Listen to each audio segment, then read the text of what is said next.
The Endurance Asia podcast. And always tell the truthful story if they ever ask. Stop the complaining cause things ain't that bad. Hey, Alessandro, welcome to the Endurance Asia podcast. Hi, thank you for having me here. Yeah, it's exciting to have you come and join us. You're traveling through Singapore, so I was pleased to sort of like catch you while you're in town for work, juggling your crazy business schedule as well as like cramming your running in at the same time.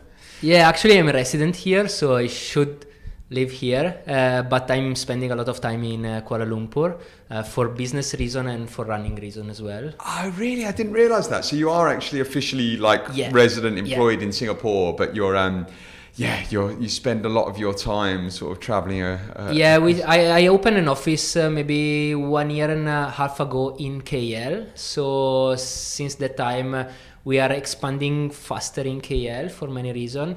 And as I said, even for a training reason, I stay there. I have more option to run in the jungle, get elevation and so on. So I spend a lot of time in Kuala Lumpur. Yeah, so I've been following you for the last couple of years really. You sort of like absolutely smashed onto the scene with the Asia Trail Masters last year. I was just like, whoa, where did this dude come from? And so actually that's a good place to start. Like, where do you come from? What's your background? Where did you grow up?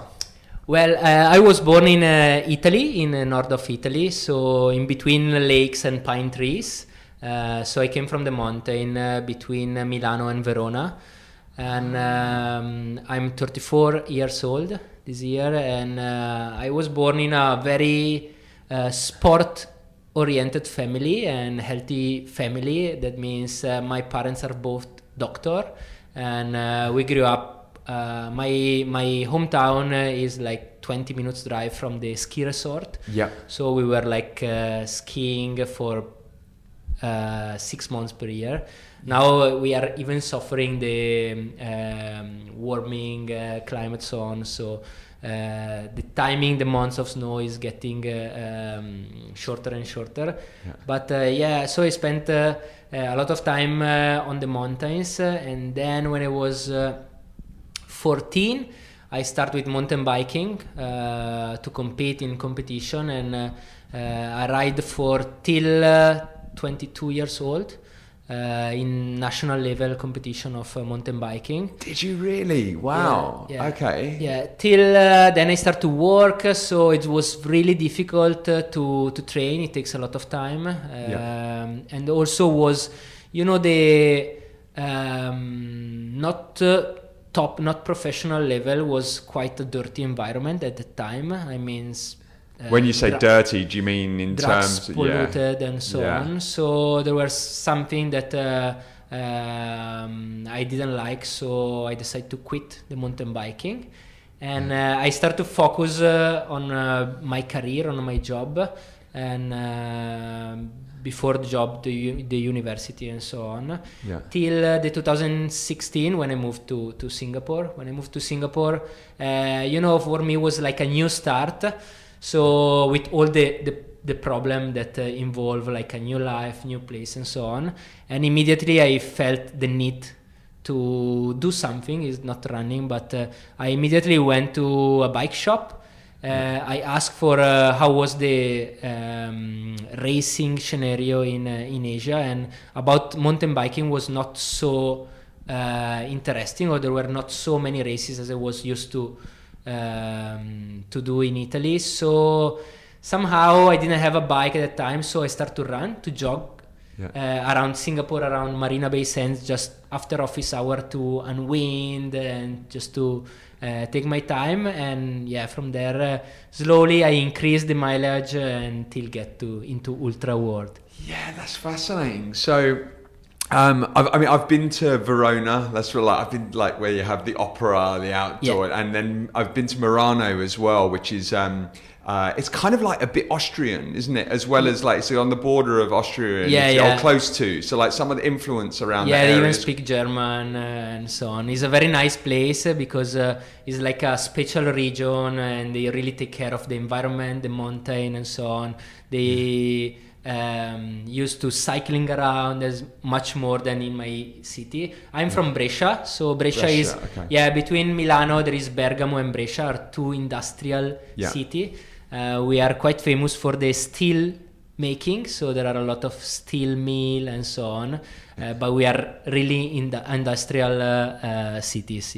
Yeah, very cool. So you would spend the winter skiing and then summer mountain biking. And you say you sort of like pretty much gave up mountain biking when you went to university, like around 22 or so? Yeah, correct. So you actually, in those 8 years from like going to university or like 8 or 9, you came to Singapore when you were like 31 or so? Yeah. So you're like pretty much didn't really do much sport in those years? Yeah, actually, as many ultra runner, I stepped into like drinking, clubbing, this kind of life. And especially because my family was quite strict and old school, let's say. And I was a really rebel guy, so I spent a lot of time, a lot of nights out, but somehow I survived. And then when I start to see my, let's say, life target or career targets, then I start to change, and that was easier to grow and to evolve, and so I start to approach a more stable life. But in those formative years, so you were at national level, you were like actually mountain biking in the national team at that stage? I was running in the national championship. So we have, is similar to, let's say, Asia Trail Master here. So you have a lot of race to choose. And basically every weekend you have races and you get point in every race, and at the end there is like a champion and whatever. But I was not performing very well because as I said, I think there was many factor, and there was a lot of drugs in this level for several years, and also the time for training that requires cycling was a lot. So and it's all cross country. It was like cross country. Yeah, like mainly short races, like 45 kilometers races. But very technical. Very technical, very steep races, and so it was good. Actually, is where the first time I felt the competition, and I really like to compete. And even in my running, I have, I think, a different approach of many ultra runners, maybe because I'm still, let's say, young compared to other my colleagues. But when I'm out running an ultra, I really want to compete. I really want to get to the podium. Then there are, it depends. There are some days I finish my race because I wanted to finish. So even if when I faced some problems, some technical issue, I finish because I wanted to step on the finish line. But other times for me, when you step into the surviving mode, and you just like, some people want to finish just because they want to finish, because they are proud to, I don't want to give up. I have a different approach many times. So I just say, okay, now it's time to go to the hotel, and also because of my business, I have to think every time. I have to think about Monday morning, the office. Luckily, I don't have family. I don't have children, so I'm quite in between my business and the running environment. So it depends. I think from race to race, and even from the mood of that day.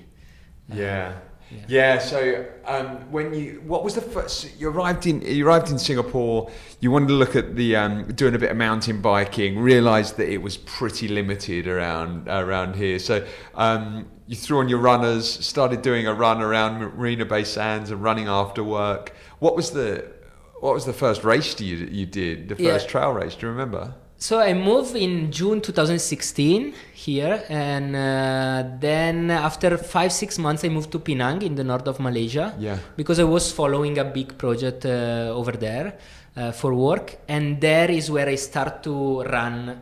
Actually with a group of Chinese guys, I was running Hash. Yes. So these Hash are like, is a group of runners who once a week they set up like a small race, like 10 kilometer, and they put paper and they map out a route. Yeah, exactly. They run, and then there is like a third time where they drink and so on. So basically at that time one of my business partner was part of this Penang Rainforest Hash, and I wanted to expand my business network, and he told me, if you join us running there, we have a lot of business people, a lot of business owner. So I joined the first time, and that is where I start to run into the rainforest, into the jungle. I remember I was so scared about snake and about monkeys and whatever. And these guys, they just run like bare chest without t-shirt.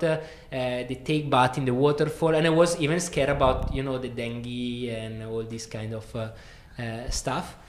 But I started to run with them till the summer of 2017, when I registered to the first 28 kilometer in Kuala Lumpur, 28 kilometer run.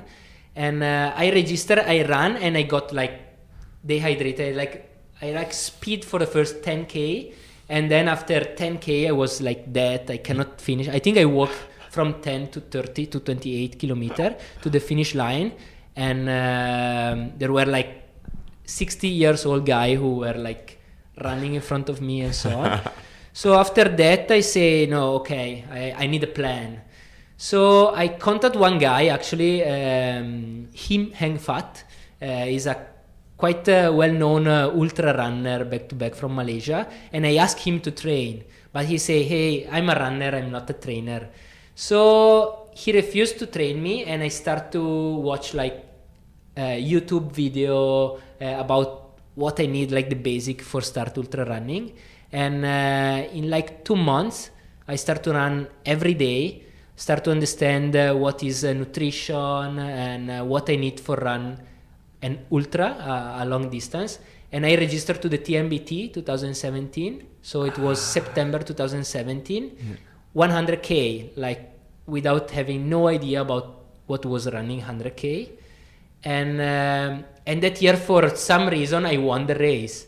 So it's like, because I trained for like 2 months, like my main focus was training. So especially night after office, I was spending maybe 2-3 hours per day. So I was really consistent, really focused. And so I think my body also was like a virgin body. So I really pick up the running, and I went straight away to the TMBT, and somehow I ran this 100K in 13 hours. Wow. And I won the race. And then from there, everything started, because I start to pick up race every weekend. Yeah, it's interesting. There's quite a few people that TMBT, the most beautiful thing, was actually one of their first races. Like Abby, who we had in the podcast, that was his first 100K he did as well. So interesting that was the one that got you hooked. It is a great race as well, isn't it? And so you...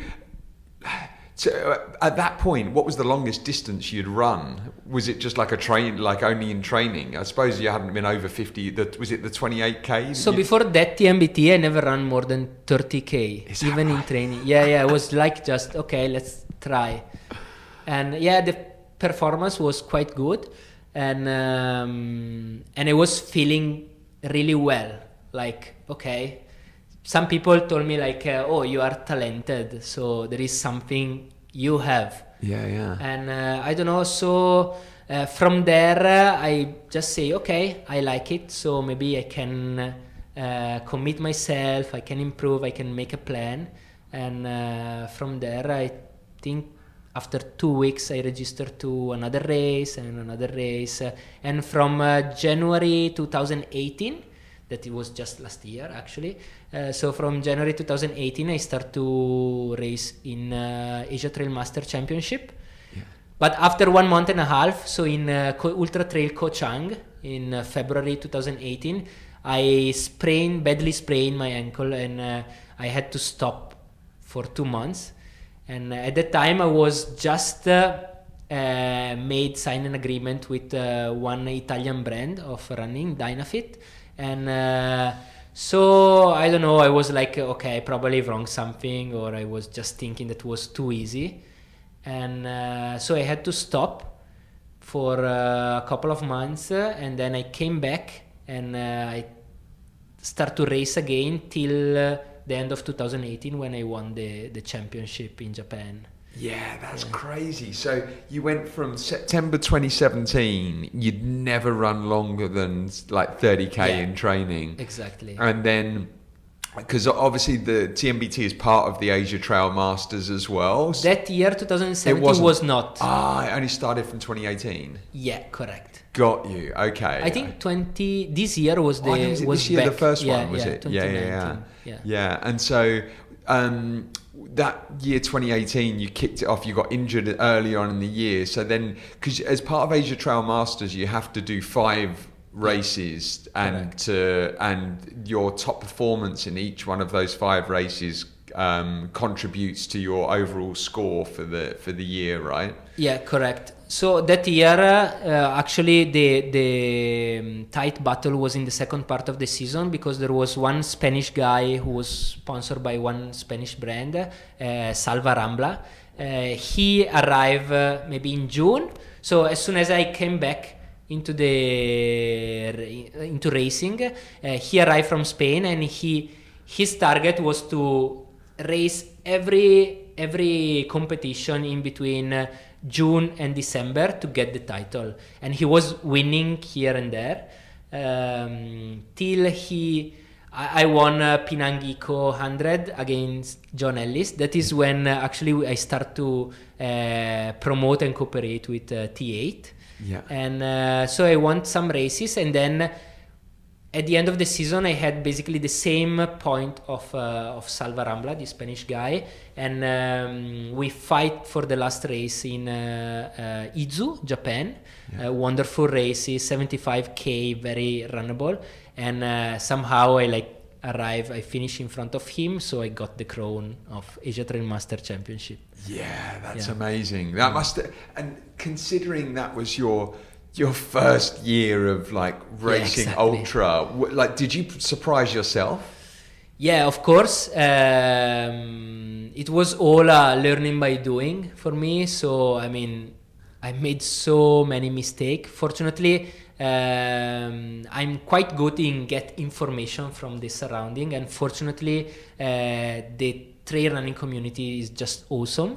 Different from even biking, if I can say. Yeah. So. Yeah, I mean, Jerry Chua is also someone who support and share all the secrets.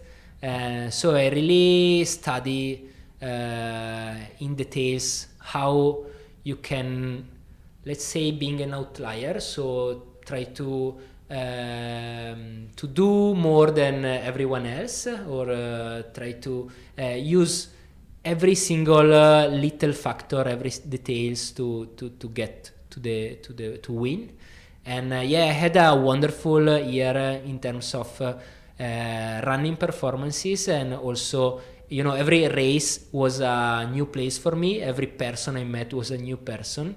So I really had, I mean, even my Facebook connection and so on was increasing. People from I mean, now if I go to Indonesia, Thailand, Philippines, in the running community, I can go and run with everyone, and it's really cool. This is something that really fulfill myself, my soul. Yeah. I bet that's amazing. I've got like I want to dig a little bit deeper on a few things there. You were saying that in that first year you made so many mistakes. Like, what would you say that your top 3 mistakes you made during that first year, and what were your and then on top of that, what the other like 3 biggest learnings that you had, or the 3 biggest learnings you got from other people, whether it be Jerry or whoever else it was. But yeah, firstly, what were the 3 biggest mistakes that you made during that first year? Yeah, the first mistake maybe is overrun. So to overrun till you hit the wall. What amount of training were you doing at that point? I was like freestyle training, so no coach, no. I was watching some YouTube video and so on, so try to understand what to do about running. But I was feeling good. More I ran, more I was feeling better and better. So I was just running as much as I can. I mean, even when I won Penang Eco, it was like 5 days after Rinjani 100, and Rinjani 100 was really probably the best race, the best experience, one of the best experience in my life. But I got IV in the middle of the race, and I finished maybe in a top 10. Actually, there were not many more than 10 finishers, but so I didn't. After 6 days from Rinjani, I went to race with John in Penang Eco, and for me it was just like every week was like running 100k, 100 miles here and there. But then my tendons and so on got like injured, and 31st of December 2018 I was in Changi Sport Hospital to get like a PRP injection for recover to my tendon. For your Achilles tendon, or was the posterior tibial tendon was like 3 times bigger than the left, was 3 times bigger than the right, and was full of liquid. Because I was basically just running too much. Yeah. So no time for Rinjani's a brutal race. Yeah, it's crazy, but it's crazy wonderful. I did the 60k that year, and I know quite a few people that did the 100 or try, and pretty much so many people needed to get a drip during that race. Yeah. It's a tough one. And then it was literally the following weekend that you did the Penang Eco? Yeah, I think 5 days later was like the flag off was maybe Saturday, and we finished Rinjani Sunday. So that is definitely definitely biting off a bit more than you can chew. But what were some of the other mistakes? So overtraining, like racing too. So would you say on that actually doing consecutive weekends is crazy, but what is the ideal? Is it like 1 race a month? What did you change after that point? Yeah, I think the main mistake was thinking that racing is same as training, or like racing 100k is a good training for the race, but as my coach said, racing is not training. So it's totally different for the way you run, and especially the way I take every race, that I just give all I have. And so I think the big mistake was to think that more I race, more I will improve or train my body, while I was consume and smashing my body race by race. I think depends on the mileage, so on the kilometers of the race and on the elevation as well. But for an average 100k with maybe 4,000 or 5,000 meter elevation gain, it would take maybe 4 weeks minimum to recover, 4 to 6 weeks.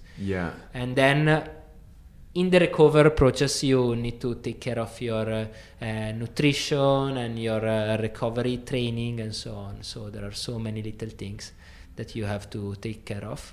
And nutrition is definitely the second big mistake. So there are so many things you have to pay attention of about nutrition, and nutrition in the day by day, and especially in the racing day. So I start to learn, I start to cooperate with some brand, and of course it's also a personal stuff. You have to understand how your body respond to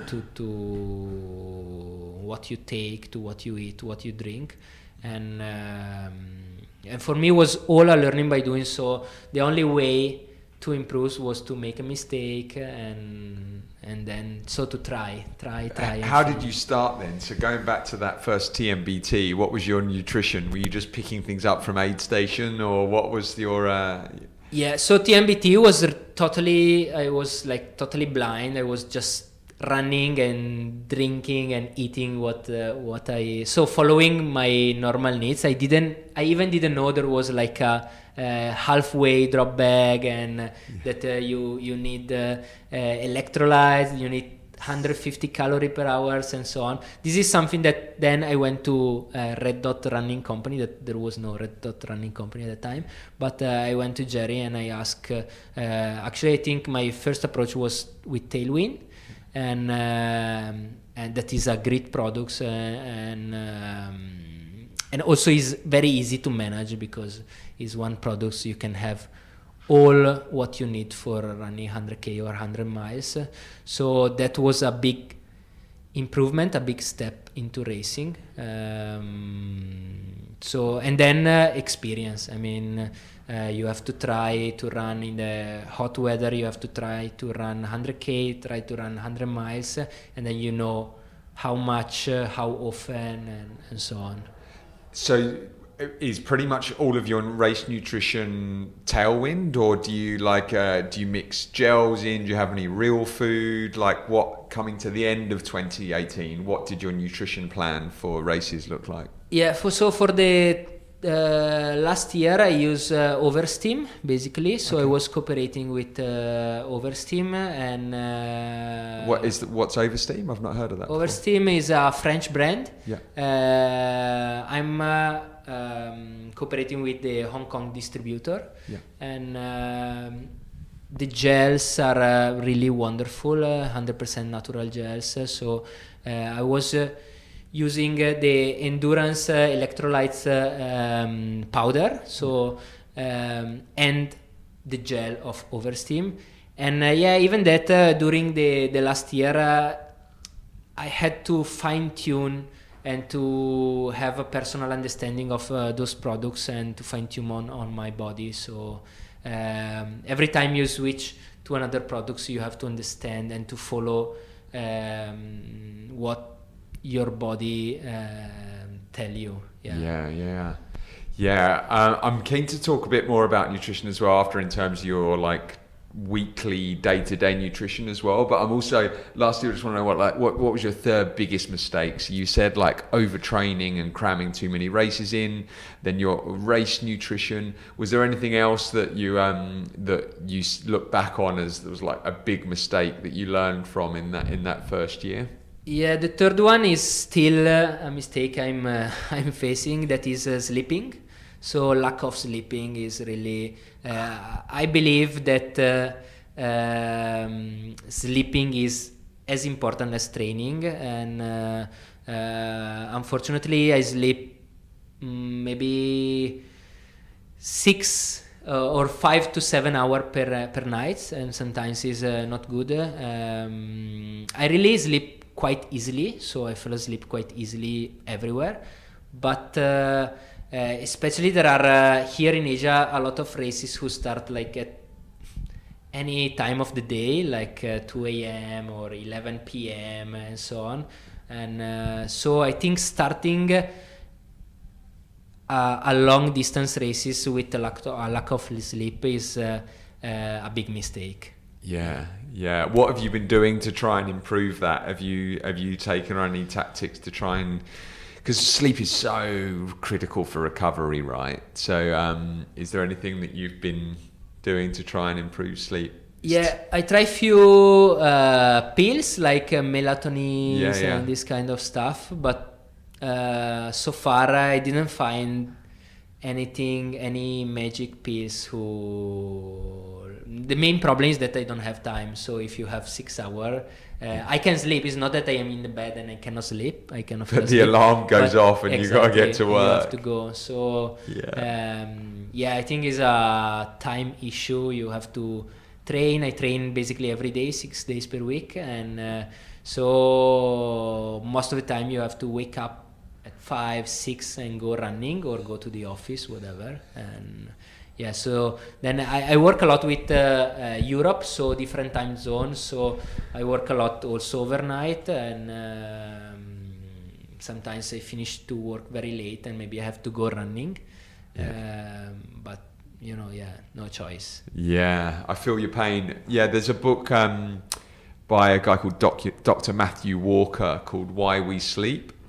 And there's just lots of really good information. He's been on lots of podcasts as well. I recommend one with Peter Attia where he did they did about 6 hours worth of content around it. And there's so many little tactical things that you can do, from simple things like turning off your device, not looking at your device an hour before bed, just turning the lights down before you go to bed, like a good hour before, making sure the room is very cool, very cold, and actually things like sauna before bed. Like I try and have at least 3 nights a week. I've got a sauna where I live. I have a sauna before then going to bed, and it helps you sleep better. I think the device is a big issue for me, especially. And I just read the 5 a.m. Club from Robin Sharma, who said how the history makers, everyone was waking up in the 5 a.m. in the morning, and is the morning time where you make things happen. So, and he tell about a very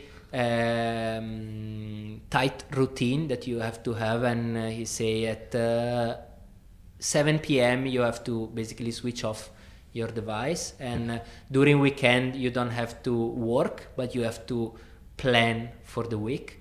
So you have to think about planning about what will be business-wise, office-wise, what will be from Monday to Friday.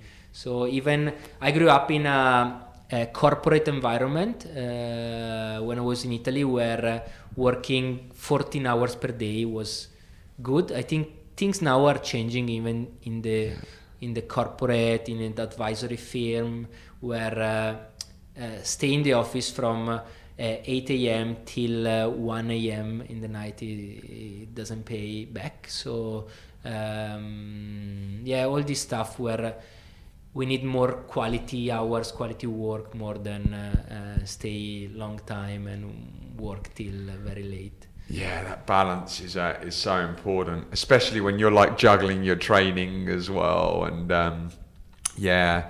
so you talked about you did Rinjani that year, then you went to the Eco Penang 100k. Yeah, and then what were the other races that you did that year? So you were a bit injured after the Eco Challenge. What were the other ones that sort of you mentioned the last one in Japan where you won the we did.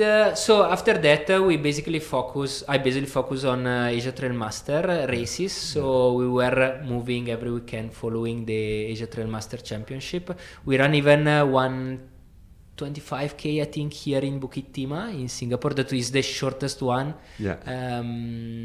Where the Spanish guy won because he was more into fast and flat races. And then we went to Laos, to V-Trail. That was like a crazy race, and they just I think finished last week. Where is it? It's in Vang Vieng. It's in Vang Vieng, okay. Laos. Yeah. And so we finished 85k in 17 hours, something like that.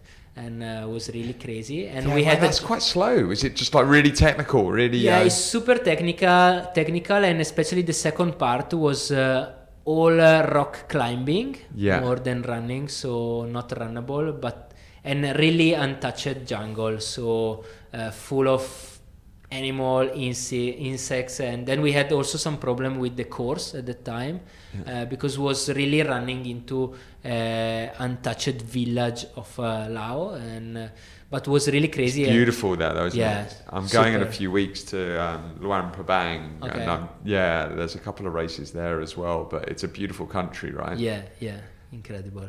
How did you get on in that race? Did you podium this one as well? Yeah, actually, we had a joint win with the Spanish guy, because I was in front till the last 15k, but at 15k my headlamp was out of battery for some reason. Shit. Because we start actually early in the morning. We plan like 85k. We can finish in maybe 9, 10, 11 hours. So I was not organized for like the full night in the jungle, and almost at the end of the race my headlamp stopped working, so I had to wait the second runner, and I follow his headlamp till the finish line. So that was like a joint, same point, we basically step on the first place together. And that's why we had to go to Japan to the last fight.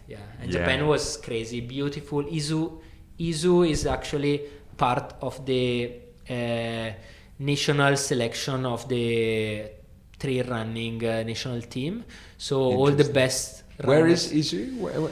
Izu is like 100k north of Tokyo. Got you. It's a peninsula, so it's a A to B race. We start from the sea, and we finish on the mountain. It's very beautiful, very runnable race. And and that I was lucky enough to finish like 10 minutes in front of the Spanish guy, and that where I got. It's a quite a cold race, because the time was snowing that year, so we ran at 0 degree and very windy, because part of the race is on the coast. But really beautiful.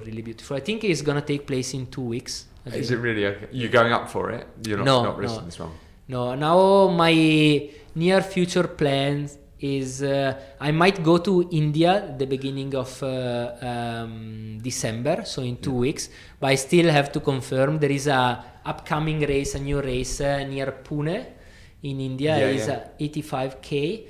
But the guys invited me. They are super cool. Like, they send me like, you just have to flew here, we will take care of you. So they gave me like a movie star welcome, and I love these things. This is what I mean, it sounds like you're just fully taking advantage of having arrived in Asia, just being able to explore every country. And what better way to do it than exploring the trails of all these beautiful countries around Asia, right? Yeah, this is a leverage actually of trail running. I mean, many people, they go doing traveling in Indonesia, Thailand, and so on.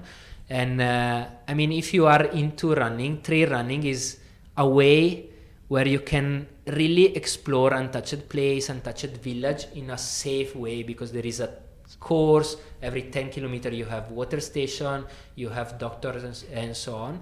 So I mean, join ultras around Asia is really a way for traveling.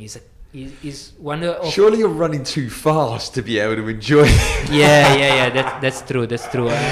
You're like flying through the villages. You're just like, you don't have time to look around and take in the views. It's an exaggeration. If you're doing 100k, there are parts where you're like head down, stomping up the hills. But also the starting or the finishing line, the days before, the day after the race is crazy, because you really feel the community. And sometimes you arrive in this kind of villages where even just seeing white people, they are like, okay, they take picture with you, you want to take picture with them. So it's like it's very nice. I think it's a way to bring tourists, maybe bring money, and help these people, and running in really untouched and nice place. Yeah. So it must have been a crazy experience for you, having like just started trail running and then winning the Asia Trail Masters in that very first year. Like, how did your life change? Like, I'm sure that you had a lot of companies approaching you about sponsorship and yeah. So did it change your has it changed your focus on ultra running as actually being part of a career now, as well as your other career in sort of steel and aluminium manufacturing? Yeah, actually, I at that time, beginning of 2018, I've been approached by few local brand and so on, and I don't know, I thought okay, the wind is blowing in my sails, so I tried to take advantage of it, and I really had the support of few brand who, I don't know, they were, the story of being like an upcoming champion or upcoming runner into the scene was attracting them. Maybe even the fact that I'm an Italian guy running around Asia and so on. So for many reasons, I got really interesting proposal, and I've been supported by few brands like T8. This year I'm with Scott Asia, and they help me a lot into boosting these activities. So that's why everything was so fast and so intense. I had Vitamod, who is a Malaysian supplement brand. It's a big company, and they even approached me I think 2 years ago now, so at the very beginning of my career, and that time I was approached by Usana, that is an American brand, competitor of this Asian brand, and I play a bit of negotiation skills, so I told to Vitamod that Usana wanted me at any cost and so on, and I really signed a very good contract with them, and I'm still running for them. They just last week confirmed that even in 2020 I will run for them, and so yeah, I was very lucky, and I didn't wait. I used the moment. I jump on the train, and I enjoy the journey. So I'm still in between new things. There are so many races around Asia, and so I think even the 2020 will be an awesome experience. I have planned to join like the Nine Dragons. Actually, the Nine Dragons last year was in my to-do list. I registered, but then I injured like the week before in Thailand, so I couldn't fly there.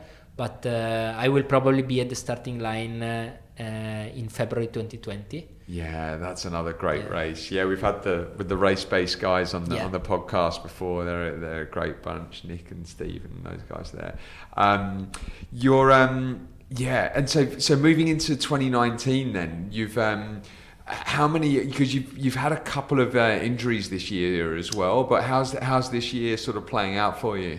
Yeah, this year was very tough actually, because I was in the 31st December, so at the end of 2018, I was in the hospital with for the PRP injection, so I had this treatment to my tendon. So I stopped for 2 months. I started to train again middle of February, and at the beginning of March I went to Hong Kong to run Translantao. And I was just not ready. So I started the race. I was maybe in the top 10 group for 30K. And after 30K, I was feeling like after 100 miles. So basically, in 1 month and a half, I lost all my fitness, or part of my fitness. So I was really suffering, and I DNF. So I quit after 30K, and I went back home to train again. So I took maybe 2 months of really hard training with my coach till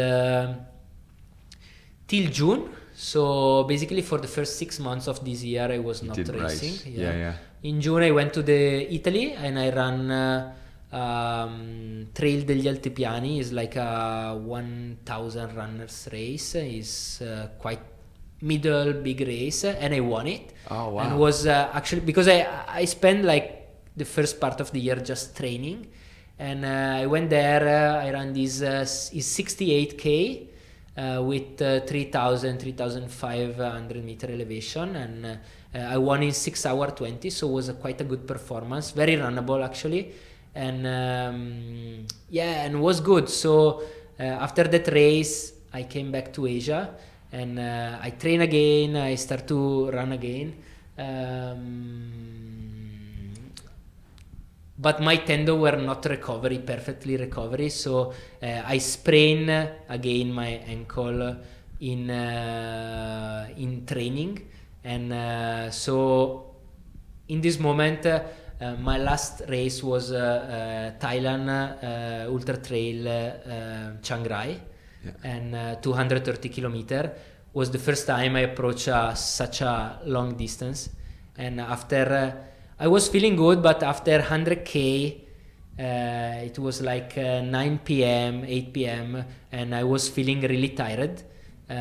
With in front of me like 130k, and as I said, for me, starting to race in a surviving mode for maybe 25 hours is not really what I want from a race. So I decided to quit the race without any problem. I mean, I have a very high DNF rate, and I'm okay with that. So what position were you when you pulled? I think fourth. So okay. I was just behind Abi. Yeah. So I was fourth, but I just say no. I don't want to stay in the race for 1 day and a half. More, and I was already thinking about joining a shorter race the day after. There was the marathon, so I just quit, went back, take a shower, and the day after I registered to the marathon, to the 40k race, and I had a good performance there. So didn't you win that? I won. Actually, the competition was not at a very high level, but I mean, after 100k, I still ran the 40k in 3 hour 20, something like that. And nice. So it was it was good, and I start to think that I might focus for the next year to shorter race like 100k, but I like the pure performance, so where you can run from the beginning to the end. I like the competition. I like when we run like we fight maybe the top 3 runners till the end.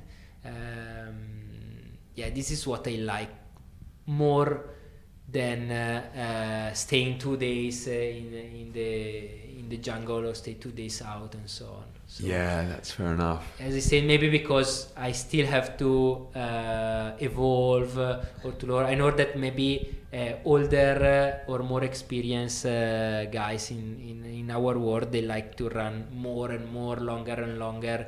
They do 600 kilometer races and so on.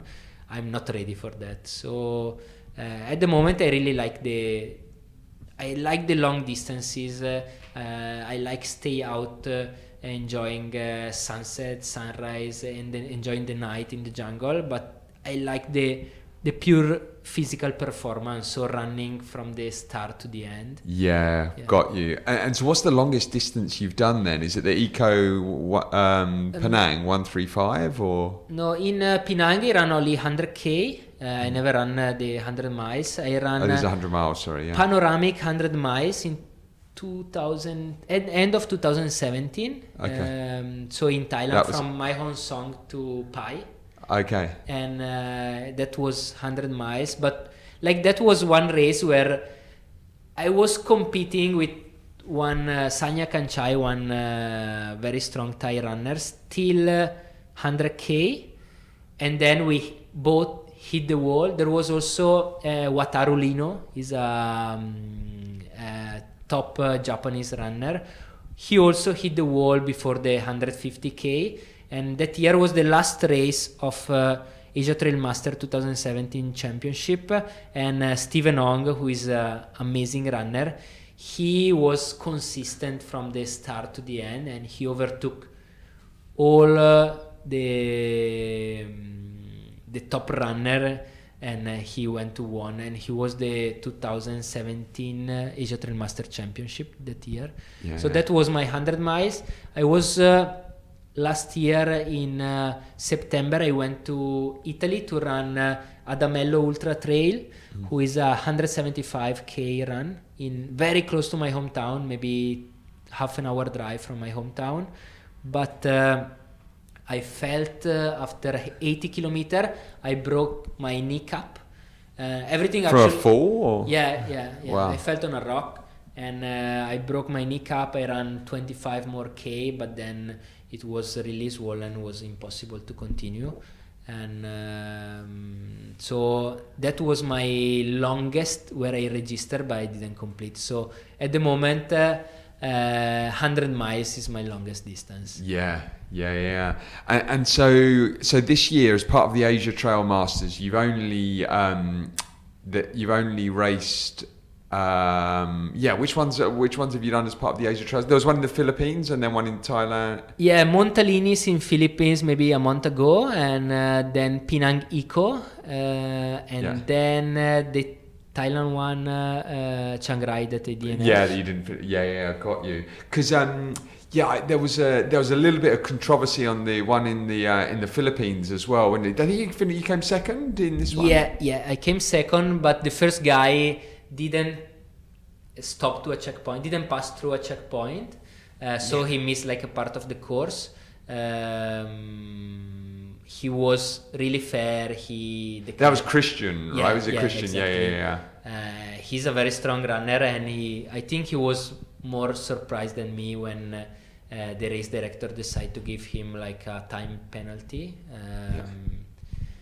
I was. I mean, when you run in these upcoming or local races, you never know how they manage this kind of issue of this kind of things, and I was quite pissed off because I believe in our sport you cannot miss a checkpoint. If you miss a checkpoint, you made a mistake, you have to be just disqualified. You cannot shorten the race and got half an hour, 1 hour, 10 hours, whatever penalty, and step on the top of the podium. But it's okay, it's part of the game. Yeah. I mean, I come from adventure racing, which is you need to get all the checkpoints if you're gonna win. I mean, but then again, you do get like time penalty for it, but it's significant as well. But you've got a few of the Asia Trail Master races planned for the rest of the year. Do you have? Where now we are going to the final in Malaysia is coming soon, right? Yeah, exactly. Is the Mountain Trail Festival, MMTF, the North Face. I will be there. Yeah, everyone actually is going to be there. Yeah. For me, it's going to be more a party, to close the season, to close the year. And Malaysia now is basically my second home, so. I know everyone. I'm invited there. I think I'm going to do a good performance because it's 85k, very tough. Last year I ran actually, and I missed a checkpoint at 30k because I arrived on the top of the first mountain, and I knew there was a water station there, and I asked to some guy like, where is the water station? Somehow they understood that because there was a house, the water station was inside, and they understood that I just came out from the water station. So they told me, just run down. There was 9 kilometers downhill to get to the next water station. So they told me, just run down and there will be the water station at the end of the downhill. And when I arrived to the next water station, they disqualified me. And I was totally fine with the decision because I just miss the other water station. That's also another reason why I was pissed off in Philippines, because just less than a year ago I was disqualified because I didn't stop. Actually, I passed out of the water station. I just didn't enter because I didn't understand that it was a water station. So that was my last year experience. I can understand your frustration in Philippines then down to that. Who's your bet for for this year's Asia Trail Master. Then, like, it's pretty close up at the top, right? You've got John Ellis, and then you've got Kitamura-san, the Japanese guy, and then I think Milton Amat, I think he's Malaysian.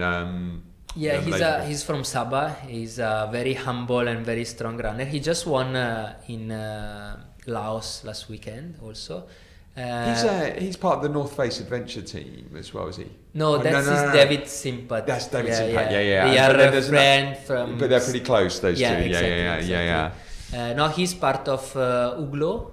He runs at Uglo. That's right. Yeah. And I support John Ellis because John Ellis is a key person for me for my athlete's career, and also I think he's like an angel because he has so many jobs. He gone running, he has T8, he has his other business, he has his family, he just had a newborn baby. Exactly. He's amazing athlete, and he's so proactive in charity running events and so on. So for me, John is really a special person, and definitely he deserves to win the Asia Trail Master Championship this year. So I'm supporting him, and I look forward to fight with him in Malaysia.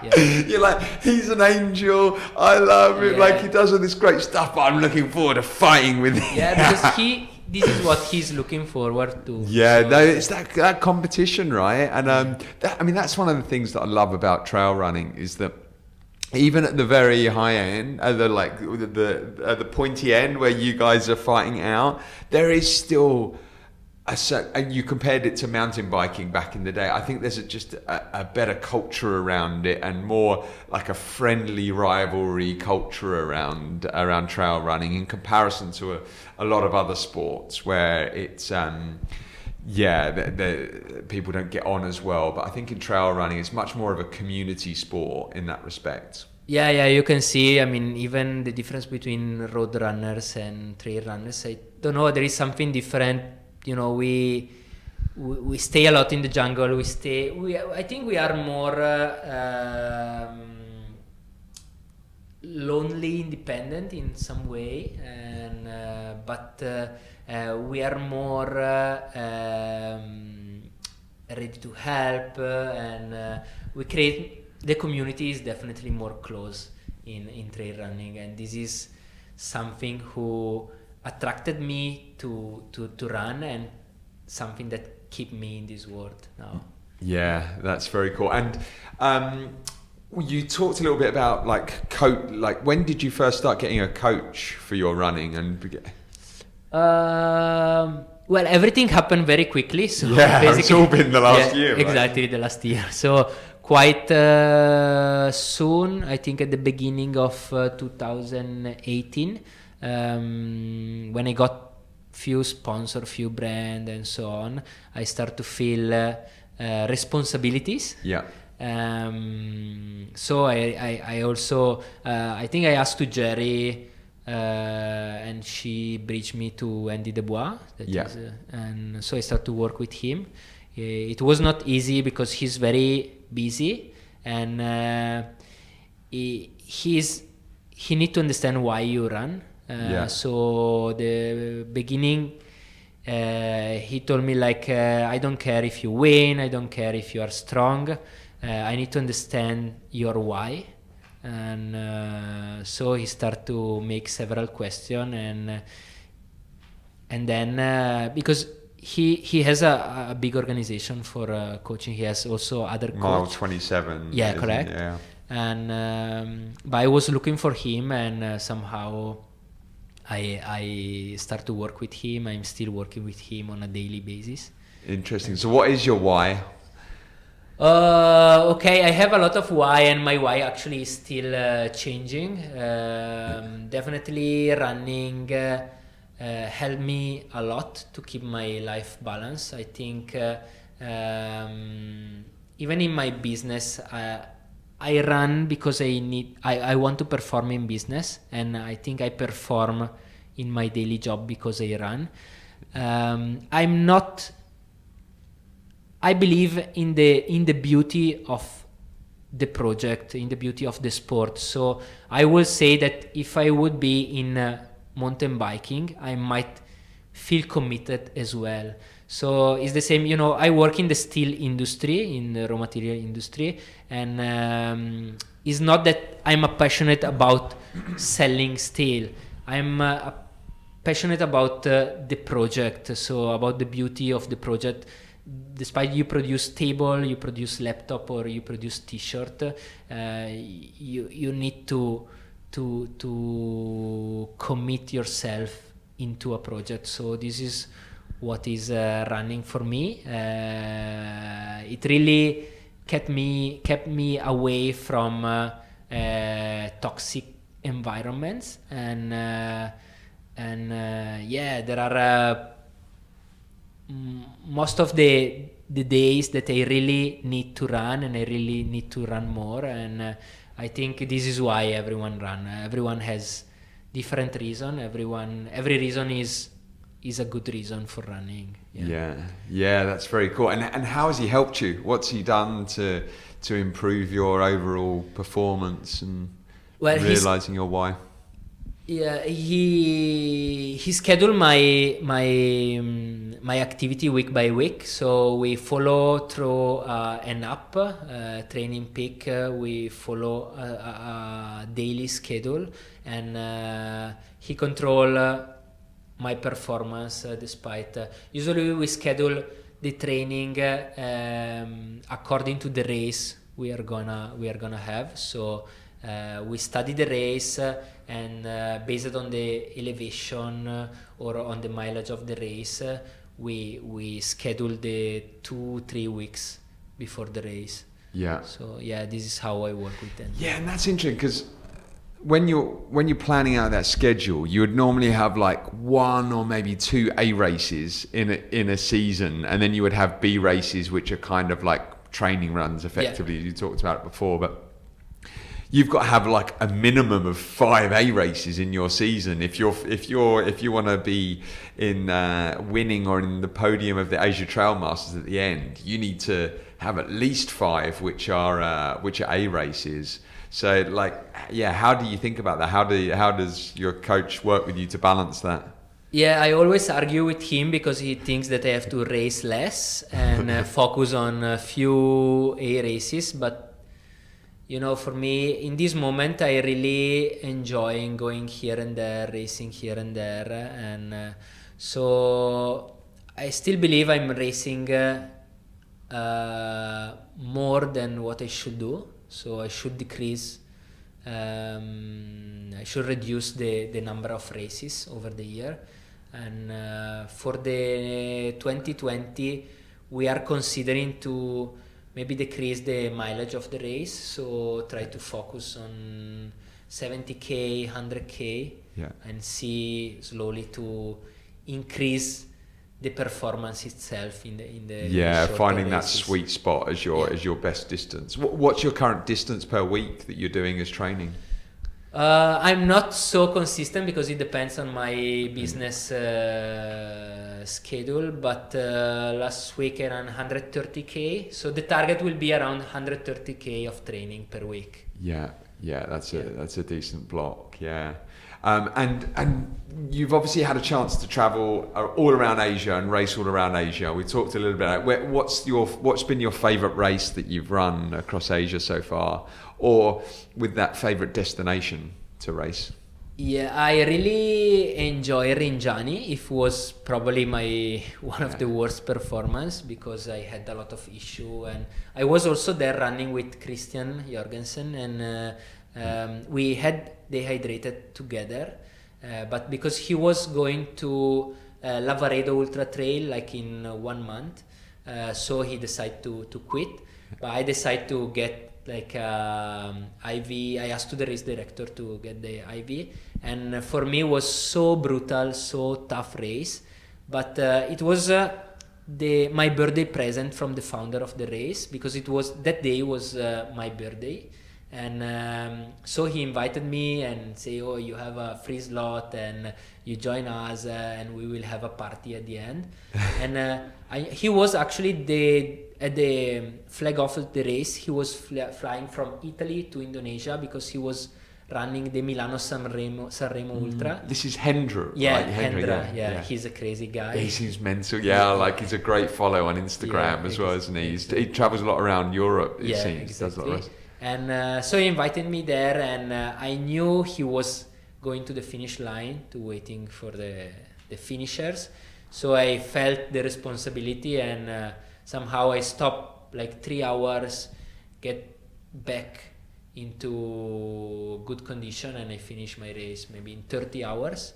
And it was crazy. But yeah, that was probably so far my best race. Yeah, I think I did it the same. I did it last year, like May 2018 it was, wasn't it? I just did the 60. But yeah, starting and going straight up to the summit of Rinjani. And you know, you're going up to 3,700 meters, and it's like the altitude does affect you a little bit, right? And, and when you conquer the top of Rinjani, you still have 80 kilometers in front of you, so Yeah, no, it's a tough race. I know a few people that struggled on that one. Are you gonna, because next year they had the earthquake last year, so they didn't. This year, so but I know that you're changing your distance, but I think there's a 75k next year at Rinjani. There is also 120, 117 or so. 120. Yeah, I don't know. I mean, Rinjani is definitely one of the races that I might consider for the next year. Yeah, it's one of the iconic ones, isn't it? Very cool. And so just a little bit about nutrition and recovery on your races then. So like nutrition, you've talked a little bit around, you started using Tailwind and then you changed your... Oversteam. Oversteam now. But what do you do from on a day-to-day basis? Is there like a diet that you subscribe to, or is it just how do you think about day-to-day nutrition? I follow I try to eat clean food. I live alone, so sometimes it's difficult, when you stay by yourself, you have to cook for yourself. Eating outside is never a good idea for me, and so I steam a lot of veggies, so I eat a lot of greens, and I love veggies and fruit. So on a daily basis, I try to eat quite a lot of greens and so on, but I don't really follow like a diet where I have to eat these days and something else the other day, and just generally healthy food. A lot of vegetables. And what about, you talked about your challenge around getting to sleep well, but what do you think about like recovery in terms of things like stretching, massage, rolling? Do you have like a pretty regimented routine for recovery? I should go to the gym to doing my exercise more often, and this is another point where I always argue with Andy.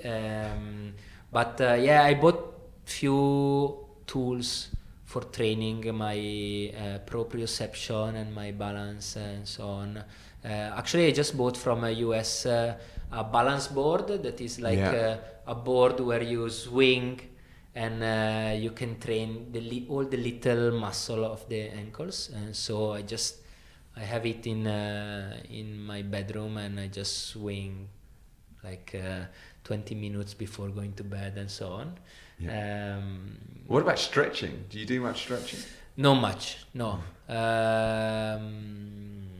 And even about stretching, I heard someone is support stretching, someone not.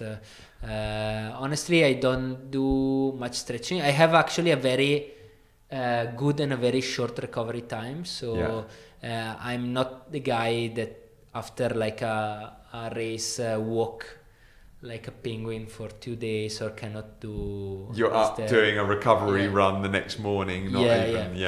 I'm quite okay usually, and that's it. So nutrition over the racing is still a bit a problem for me. So I'm still studying my body, how, especially in this kind of climate, this kind of weather, how it reacts. I have also this year a lot of dehydration issues, so I think I'm still in a learning stage. I'm trying different products, different strategies, and so on. Yeah, what have been the dehydration issues? What have been some of the symptoms?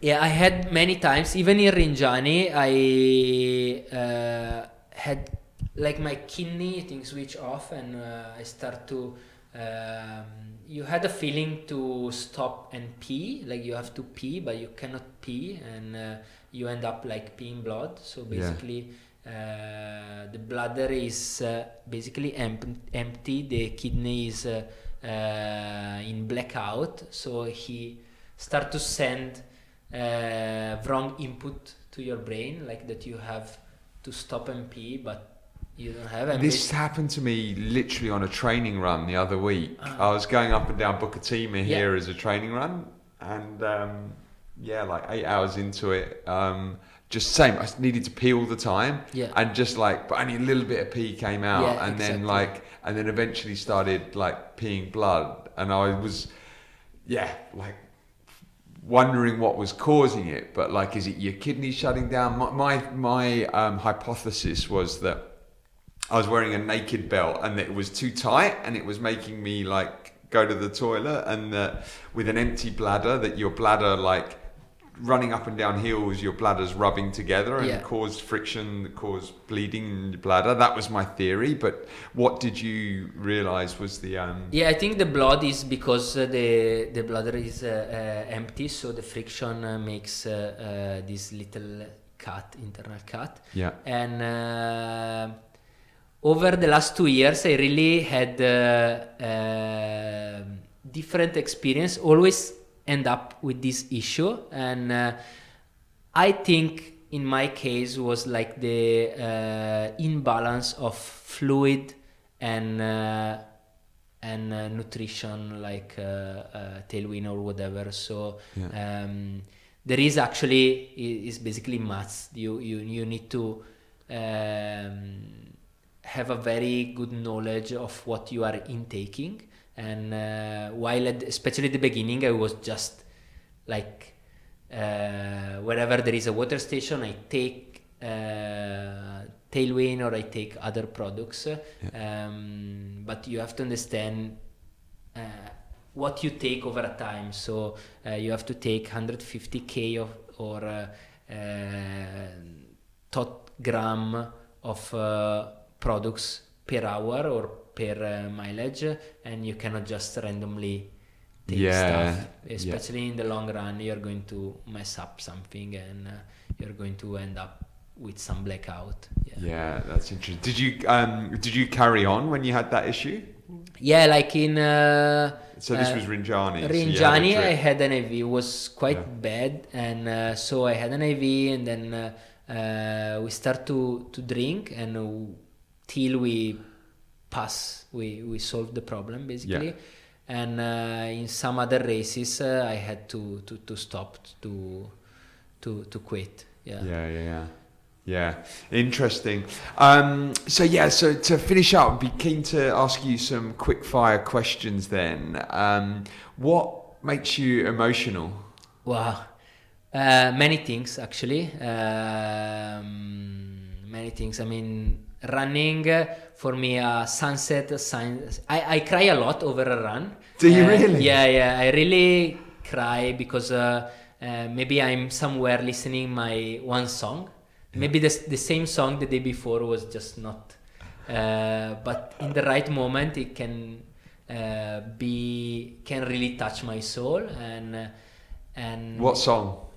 Yeah, it depends. I think on the moment. I'm really can listen every kind of music, from the old school song till actual song, and sunset, sunrise, even children who give you over a race, like the high five from the villages. All these kind of things are really something that help me to carry on, and this is some of the reasons why I'm running. So but I'm quite emotional person. Yeah. So look out for Alessandro like shedding a tear on the trails as he's running by. Oh, that's cool. And what's your most inspirational book or inspirational person? Book. I'm reading now the book from the CEO of Walt Disney. I'm reading a lot actually of manager story and manager biography, even if most of my friends they told me I should start to read like romance or more funny stuff. But I'm reading now the story of Robert Iger, that is the CEO of Walt Disney, who in the last 18 years he dedicate his business life opening the Shanghai Disney Disney park, and that is something crazy. Like he hired like 22,000 people working in this. He met 4 different China presidents over this journey, and so at the moment I'm reading this is fantastic book, and about the person who inspired me most now, I will go back to John Ellis. Is one person who I really look up to, and he's really crazy. He's so humble in the day-to-day. Is from an athlete point of view, but most of all from a friend, father, and businessman point of view. Yeah, that's very cool. And are there any podcasts that you listen to? Not really. I don't watch TV. Podcast is something that some runner actually suggested me to listen even over the training and over the running. I start recently to listen your podcast and so on while training, and it's really cool. It's really I used to listen music while training, but I think listen podcast it really take you away more than songs. So I think I look forward to expanding my podcast knowledge, and maybe I will ask you for some suggestions. I've got an audio book for you. I was actually just listening to it again the other day, which is it's a book, David Goggins. Have you heard of David Goggins before? So he's a guy that's like he's been a Navy SEAL, and he's been through like BUDS, which is their hell week, or like three times. But he's become like an ultra runner. He's run Hurt 100 Badwater. He just did the Moab 240 the other day, where he collapsed and was sent to hospital after 200 miles. And then he was not disqualified, but they were like, yeah, you're out. But then he still went back and like ran the last 40 miles. But he's got an audio book or a book called Can't Hurt Me.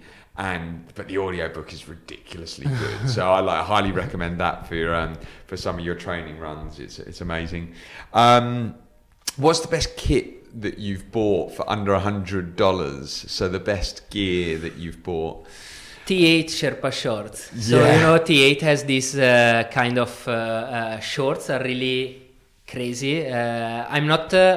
I used not to run like bare chest like John, or I like to carry especially my water, my hydration on a backpack. Yeah. But I really use a lot the Sherpa shorts with this kind of the pocket around the side. Yeah, exactly. For little things nutrition. So there are someone who really put all the weight on the shorts.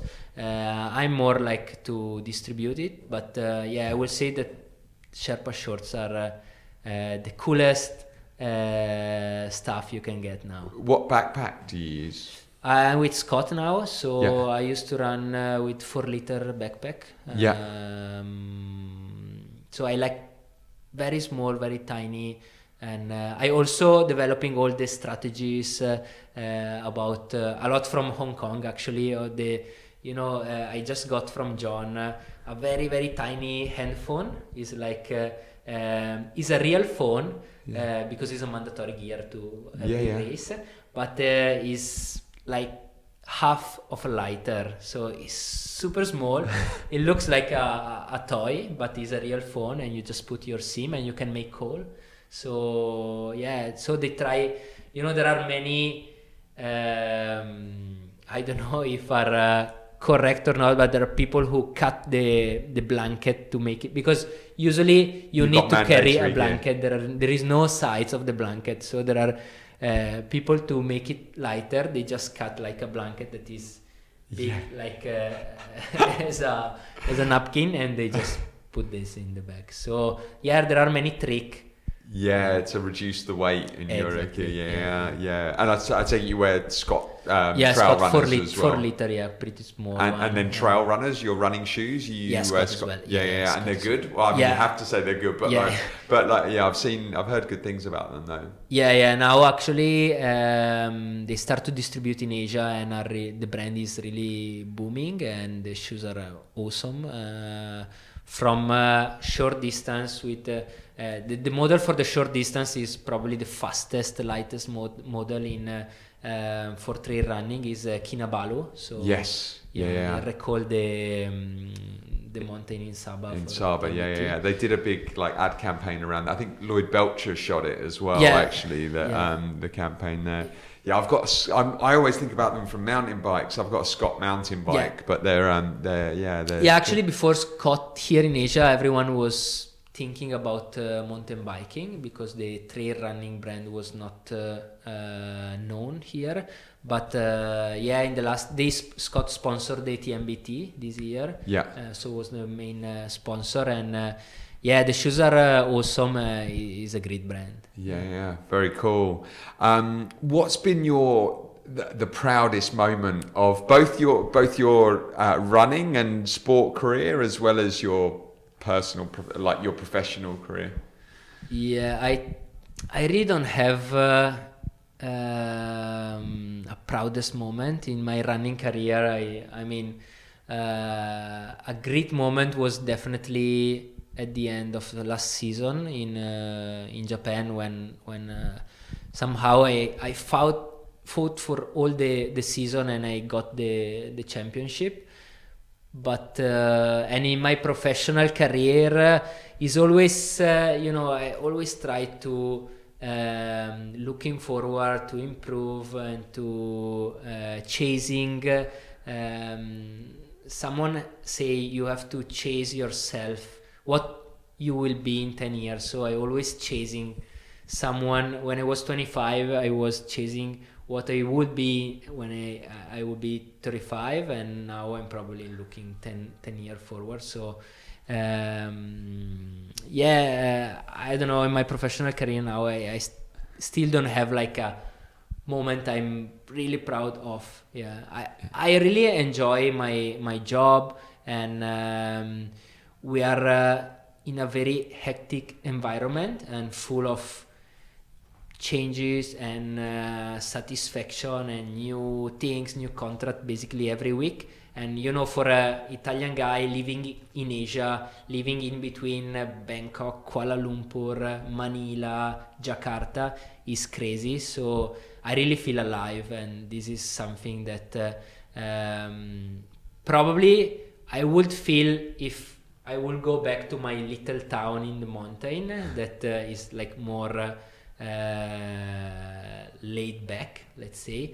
But now I really living a hectic life in between running and business. So every day is really something exciting for me, and this is what I want, and this is why I'm happy to be here in Asia. And it's interesting, you alluded to it before around how running has made you better professionally. What do you think that is? Because I agree with that. I think that a lot of the people that we speak to on the podcast, a lot of the people that I know that are really good at endurance sports are always are more often than not really successful in the professional world as well. In your eyes, what do you think it is from you doing the running side that's made you better professionally? Yeah, I think one key word is discipline. So, I mean, running and sports and competition really teach you how to keep a very tight discipline, and especially for the training overnight and so on. And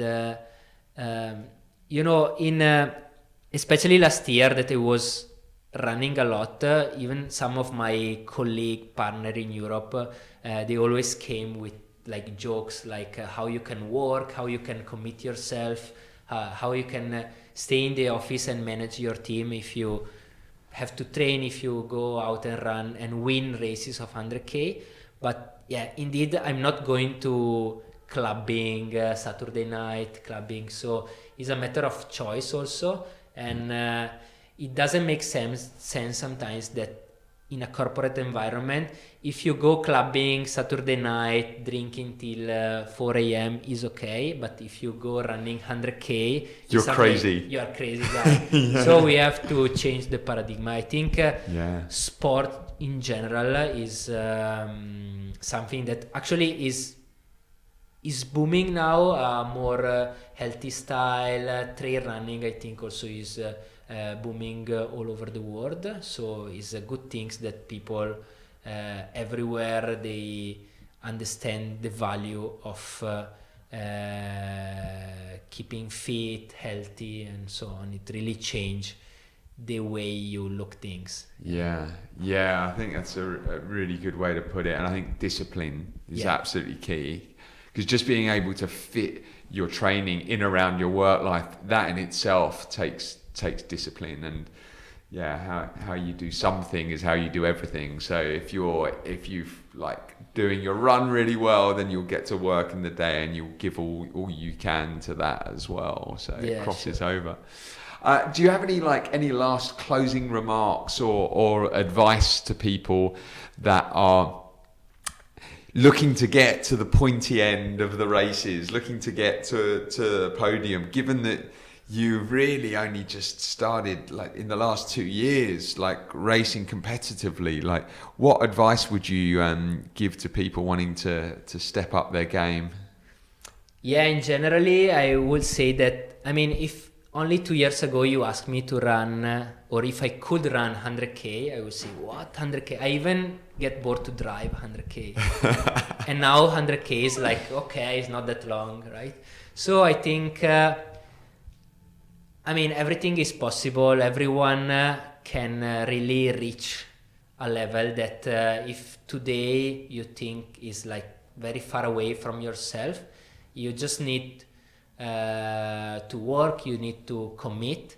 And but if you commit today, in 3 months, 6 months, 1 year, you will have totally different point of view of where you can go. So it might take times, but really everyone has a huge room to improve or just to evolve in some way. So even about sports and running, I heard so many people who switch from a non-sport life to a super sport life. So I think it's like someone who he's fat and he doesn't go to gym because he's fat. Like, no, I cannot go to gym because I'm fat. But you have to go to gym to change things. So I think sometimes you just have to step into it, and most of the time you will find yourself like in a spin, and you will start your journey in a positive cycle. Yeah, that's very cool. I'm just thinking here, listening to you say that, I think you've got to try adventure racing at some point. Have you ever considered it? Obviously with your background in mountain biking and like unbelievable trail running, and being able to do super long distances as well. Like at some point, have you thought about trying expedition length adventure racing? Like, have you ever done any orienteering or navigation before? Not yet. I've been invited. I think recently there was one in Malaysia. Yeah, exactly. I was invited to that one, but there are so many things. Who I'm even attracted about obstacle racing now, but long distance, like the 50k with obstacle and so on. I was watching, there was the world championship in I think Finland or Sweden somewhere, so they were running like 24-hour with obstacle into the snow and so on. So yeah, there are so many things that attract me.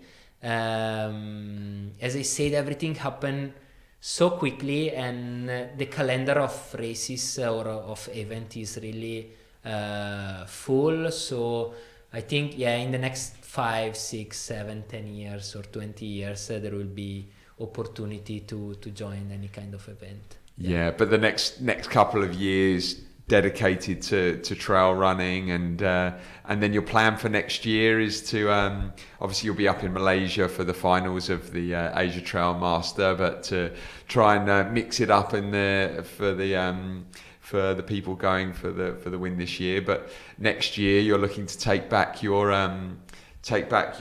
number one spot in the Asia Trail Masters. Is that going to be the focus at the sort of 70 to 80?